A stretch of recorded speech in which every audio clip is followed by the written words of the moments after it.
When I started, I put on the costume because I knew that the criminals of the city were a superstitious and cowardly lot. But now you're smart enough to see that it's not just the criminals, right? Today, on the Comic Book Report, Batman, the Cowardly Lot. Stick around and check it out.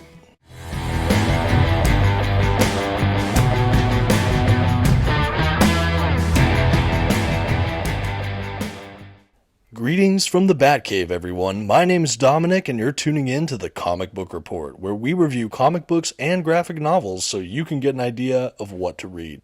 And today I'm continuing my way through the Tynion Batman run with Batman, the Cowardly Lot. Not too long ago, I reviewed Batman Ghost Stories for the channel, and so this is the logical follow-up, being the next volume in sequence. And what did I think? Well, it's probably time we get started on today's review. First, some quick facts about today's collection. The issues in this volume were written by James Tynion IV and penciled by Jorge Jimenez. The issues collected were first published by DC Comics beginning in 2021. The volume itself collects Batman issues 106 to 111 and Infinite Frontier issue 1. This standard-size hardcover comes in at 168 pages. At this time, I'd like to issue a brief spoiler warning. I will be flipping through the contents of today's collection, as well as commenting on plot points. You've been advised. Okay, and here's our first look at Batman, the Cowardly Lot. This is a standard-size hardcover with matte pages on the inside. Format-wise, this is very similar to the rest of the Tynion standard-size hardcover line they've released over at DC Comics. Love the cover art on this. The kind of yellow touches I think look very striking and attention-grabbing in the same way that the purple on the Ghost Stories collection was for me. So too is this yellow here for the Cowardly Lot. There's also quite a bit of orange, especially on this back cover. Got a great picture of Batman as well. Overall, really great art, starting with the dust jacket itself. Well done. Now I'll go ahead and give you a look at the dust jacket again, and then we'll transition to the under the dust jacket artwork, which looks to be just like a reproduction of the art we saw on the back cover of the dust jacket, but it's a really nice spread. I really love that I've seen a lot of Marvel and DC do this under the dust jacket artwork lately. They weren't doing this as much, a decade ago when I started collecting collectible editions, so this is really great to see. I'm always a fan of it. It's just bonus art at the end of the day. Yeah, just great work, DC. Really love to see this. It adds an extra level to these collections that I'm just really enjoying. Okay, and just real quick here, I want to give you a look at the binding. It does appear to be glued binding, which isn't my favorite, but it's been pretty standard on these Tynion hardcovers. You do get a little bit of gutter loss, which you might be able to see here. It's not as egregious as the Joker War Saga collection, but still something to take a note of. And with that taken care of, it's time to dive into Volume 4 of Tynion's Batman run, The Cowardly Lot. If you're newer to the channel, I did review their Dark Designs, as well as the Joker War Saga, and as mentioned previously, the Ghost Stories arc. So this is Volume 4. I'm trying to slowly make my way through these in my reviews, as I really do love Batman. I don't love being super behind, and I kind of always am. But this is Cowardly Lot. The Joker War really shook up Gotham City and kind of changed the status quo for Bruce Wayne Batman. He's no longer a billionaire. He's kind of Bruce Wayne is sort of a social pariah, and Batman's kind of forced to go, if not more underground, more bare bones. He doesn't have as much of the tech, the gadgets, the resources. It's really a little bit more of a street-level Batman, which, Batman's already a street-level character, but even more so. And he's in the midst of the city a lot more. He has these little bat bunkers, little outposts strewn about. But you really feel that in this collection. Even his comm system isn't as developed. His Batmobile isn't as sophisticated. And you get to see that he's kind of up against the ropes a little bit. He has a lot more conflict than he did when he had all of the resource, all of the money, all of the tech readily available. Because of that, he really leans still on Barbara Gordon, Oracle / Batgirl, and that's been nice to see as well. Along with them, in this volume, we have Harley Quinn and Ghostmaker as sort of his allies. The two of them kind of have interesting chemistry in this volume, and that was fun to see. Tynion does a really good job of creating these characters and kind of utilizing them in his run, and I've seen him do it in other works, and he's definitely doing it here, and I think very successfully. As much as in the last volume I criticized Ghostmaker having a tie to Bruce Wayne growing up, I at least appreciate that character as being used a lot more and having more nuance and more levels than just kind of a one-off storyline. Like, now he's part of the crew here in the Cowardly Lot, and that's really fun to see. And because of the history and because of their shared nature and the crime-fighting aspect, they have a really unique dynamic that I don't always see with Batman, and so that's been really fun throughout the volume. At any rate, story-wise for this volume, it picks up, I believe, with the Infinite Frontier issue when there's a explosion, kind of terrorist threat sort of breakout situation that occurs at Arkham Asylum. Basically, there's like a bomb or gas attack that kills a ton of people at the asylum, maims some people, things like that. In the beginning, it looks pretty clear like it might be Joker toxin, but the more that you go on, you're led to believe it might have been Scarecrow that orchestrated some of this, or some kind of third party.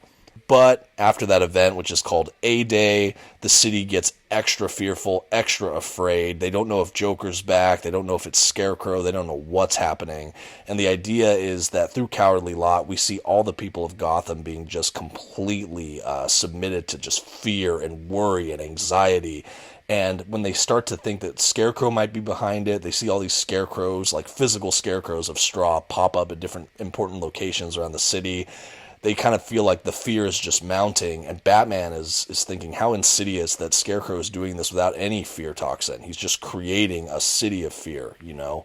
And in this place, in pops Simon Saint, this guy who grew up in Gotham, and he decides that he's creating this thing called the Magistrate Program.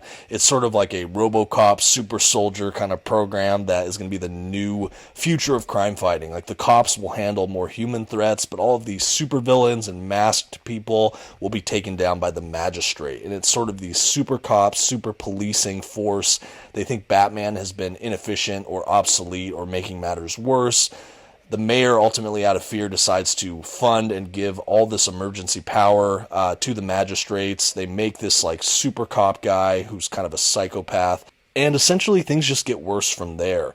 Batman ends up sort of allying himself with this kind of hippie movement called the Unsanity Collective. We meet Tynion's newest fun character, Miracle Molly, who catches on to this guy being Batman as he tries to infiltrate their kind of commune.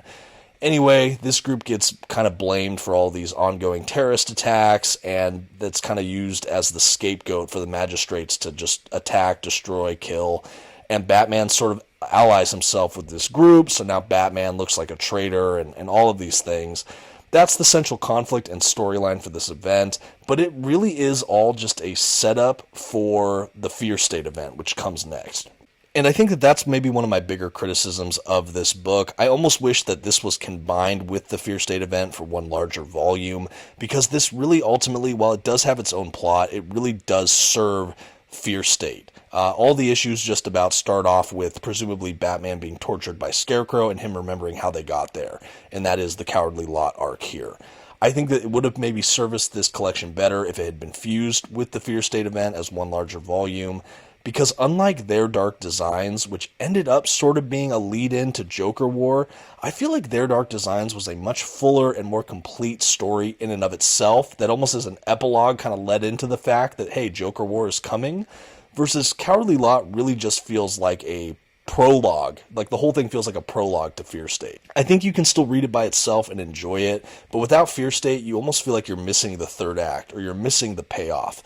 And I haven't read Fear State yet, and so I definitely have a lot of things up in the air after reading this that I want to see what happens. Overall, just some commendable writing from Tynion as always. There are some deeply philosophical notions that are thrown out there as far as policing versus the freedom of the people versus Batman's kind of internal politics and debating about how he wants to fight crime and what he stands for, how he does it, how he needs to adapt.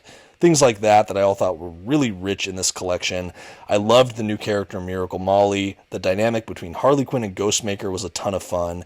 And I want to speak on the art. Jorge Jimenez is knocking it out of the park. The art in this volume for me almost even overshadows the story, which I can't believe I'm going to say that. But the art is that gorgeous to me. I love this style. I love what he's been doing with the title. I feel like every volume is almost more gorgeous than the last. And overall, it was a fun collection. Possibly my least favorite of Tynion's Batman runs so far, but there was still a lot to enjoy. And now as we make our way to the very end of this collection, I believe that all that's left is to go ahead and give Batman the Cowardly Lot a grade. For its strong and consistent penciling and coloring work throughout, coupled with the addition of fun new characters like Miracle Molly and Simon Saint, even if the arc itself really just felt like a prologue in service of Fear State, the Comic Book Report is happy to give Batman the Cowardly Lot a C+. This was still an above average book for me, especially with that artwork that absolutely elevated what we read here.